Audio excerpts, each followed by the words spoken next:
Bonjour à tous et bienvenue dans ce nouveau TechniBoost. Je m'appelle Sébastien, formateur poids lourd chez DAF Conseil. Je vous propose aujourd'hui de parler du système SCR qui équipe tous les véhicules industriels de la norme Euro 6. Nous allons voir ensemble les différents éléments qui composent ce système. Le SCR est un système qui nous permet de traiter un polluant que l'on appelle les NOx ou encore oxyde d'azote. Pour fonctionner, il a besoin de différents éléments. Le premier élément indispensable, c'est le calculateur. Chez certains constructeurs, c'est le calculateur moteur qui gère ce système. Chez d'autres, nous allons avoir un calculateur dédié appelé calculateur SCR. Le deuxième élément dont nous allons avoir besoin, c'est le réservoir AdBlue équipé de sa jauge. Je vous propose de passer en atelier pour voir cet élément. Bien, maintenant que nous y sommes, nous allons retrouver notre jauge AdBlue.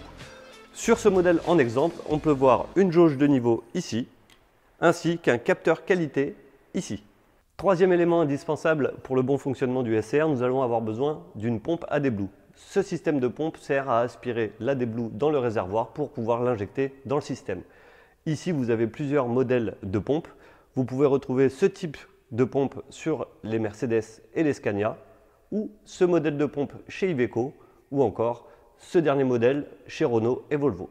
Les pressions de fonctionnement varient entre chaque constructeur et peuvent aller de 1 à 10 bars. Certains modèles sont équipés de filtres AdBlue, d'autres n'en ont pas, comme Renault. Cependant, quasiment tous les systèmes sont équipés de tamis, comme ici.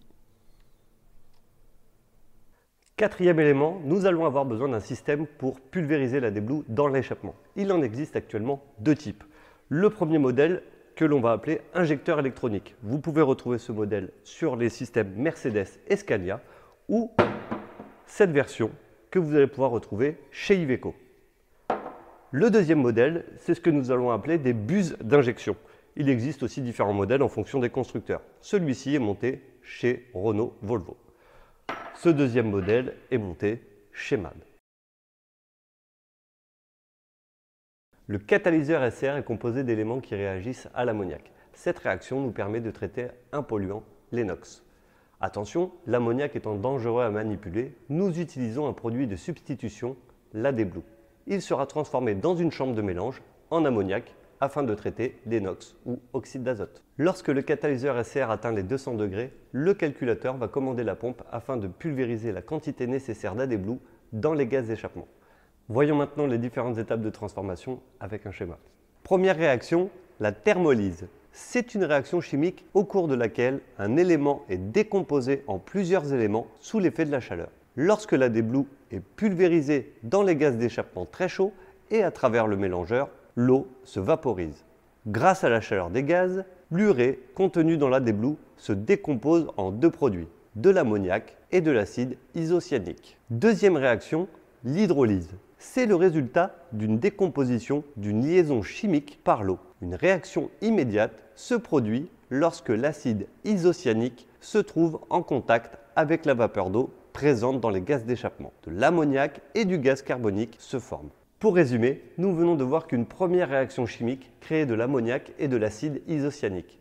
Une deuxième réaction transforme l'acide isocyanique en ammoniac. Au final, à l'entrée du catalyseur SCR se mélangent des gaz d'échappement, des NOx et de l'ammoniac. Grâce aux propriétés de ce catalyseur, une réaction chimique s'opère entre l'ammoniac et les NOx. Elle enlève les molécules d'oxygène des NOx qui se transforment en azote et en vapeur d'eau, deux produits inoffensifs pour l'environnement. Maintenant que nous savons ce qui se passe dans le catalyseur SCR, voyons ensemble comment le système contrôle et assure son bon fonctionnement. Pour garantir le bon fonctionnement du système, différentes sondes sont présentes sur la ligne d'échappement. Elles serviront à contrôler que tout se déroule correctement. On retrouve différents types de sondes. Des sondes de température qui servent à vérifier que la ligne est suffisamment chaude avant d'injecter de l'AdBlue et contrôler que la température est à minima entre 200 à 230 degrés pour que le système fonctionne. Des sondes NOx qui servent à mesurer le taux en entrée et en sortie du catalyseur afin de transmettre ces informations au calculateur. Voilà, vous connaissez maintenant les différents composants du système SCR et son fonctionnement. Ce TechniBoost s'achève, j'espère qu'il vous aura été utile. N'hésitez pas à partager et à liker cette vidéo et à bientôt pour un prochain TechniBoost.